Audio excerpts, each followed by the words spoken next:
United States. It started out like this. Every side was winning. But Zainab and Peter, at the end of the day, we are only going to have one winner, so to speak.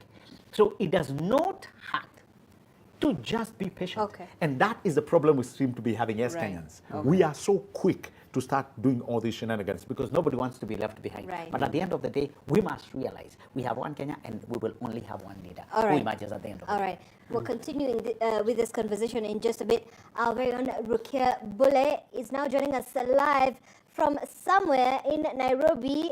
She's been traversing the whole county of Nairobi. Rukia, good afternoon. Where are you exactly, and how is the election process and the count and tallying process so far? Good afternoon to you too, Zainab. You're right, I'm in Nairobi, right here at Dagoretti North. To be more specific, I am at St. George's Primary School. That's the same place that we were at yesterday morning from 5 a.m. In the morning, this place was a polling center where people would come and cast their votes. And in the evening, by 5 p.m., when the polling centers closed, it was down to business here. All the polling stations from across the Dagoretti North came here. I think the boxes, to be specific, the boxes were brought at 5 a.m. this morning. And it's still going on. As you can see right behind me, the line is long. Right behind the cows. I don't know if you can see that. So that's where the line starts and the ballot boxes continue. If my camera person could just move with me right here. They move up to the hall. That is exactly where the counting will take place of the votes. So to be specific, Zainab, we know that this particular constituency, that is Dagoretti North, has 5 wards. That is Kileleshwa, Kilimani, Kawangware, Kabiro, and Gatina. So we know that each polling center had, the total number of polling centers here were 21. So the polling stations, to be specific, were 239.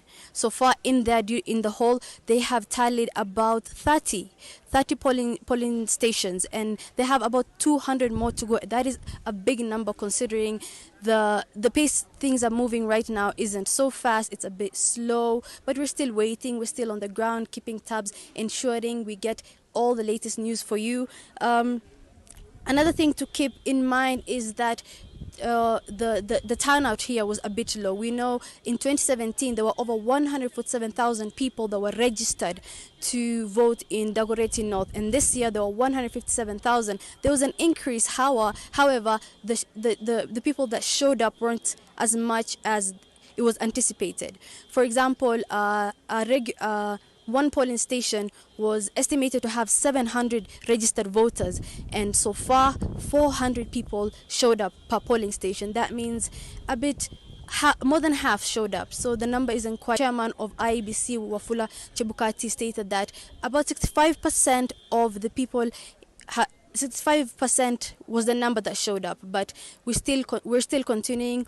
We're still seeing as the votes come in, as the ballots go into the hall, we're still seeing the number of votes that have been casted. So as well as the way Wafula Chebukati said that MPs and MCAs, the place where they will announce is at the tallying centers. But when it comes to governor, senator, and woman rep, they will announce it at Kasarani. That is for Nairobi. Time we stepped outside and we saw reporters and correspondents who dotted across the country to continue giving us more information and the situation on ground when it comes to the counting of results. So far, a quick update from the IBC public portal on the relay of the Form 4A. So right about now, updated 3:32 p.m. 45,381 Forms 34A have so far been relayed and uploaded. This is out of the 46,229. This represents a 98.17%. And if I can just get quickly our numbers at elections.nation.africa, and of course our tally from our data center here. And Dan Mwangi had already explained explained how we have managed and our system and how we've managed to come up with these numbers so far. William Ruto of UDA is ahead by 51.85%. Raila Odinga is following quite closely with 47.50%. George Wajakoya 0.43%, and David Wahiga 0.22%.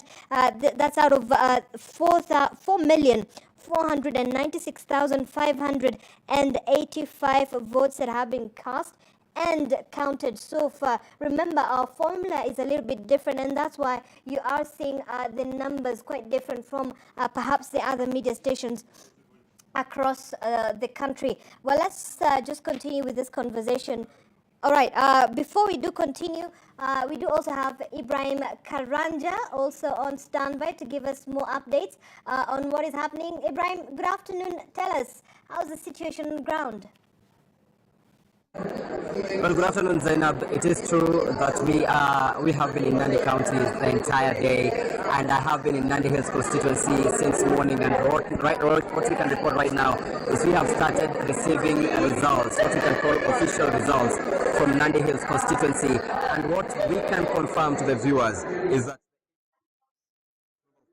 Alfred Keter is out of parliament. Alfred Keter, the member of parliament for Nandi Hills, has been defeated in the election that was conducted yesterday. IEBC has already declared the winner, who is Bernard Kitur of the UDA party. Actually, any minute from now, Kitur will be getting his election certificate, which he is being given by Juma Mugwanga, who is the returning officer for Nandi Hills constituency. Of course, that is the certificate, and like I repeat that Bernard Kitur of the UDA party is the one who has won the Nandi Hills general election for member of parliament. Just to tell you the votes that he garnered, that 23,503 votes, which he has garnered in this election, beating Alfred Keter, the incumbent, who garnered 18,037 votes. There were also three other candidates in the contest. There was Vincent Koech of ODM, who garnered 215 votes. There was also David Koske of the ANC, who garnered 130 votes, while Charles Meto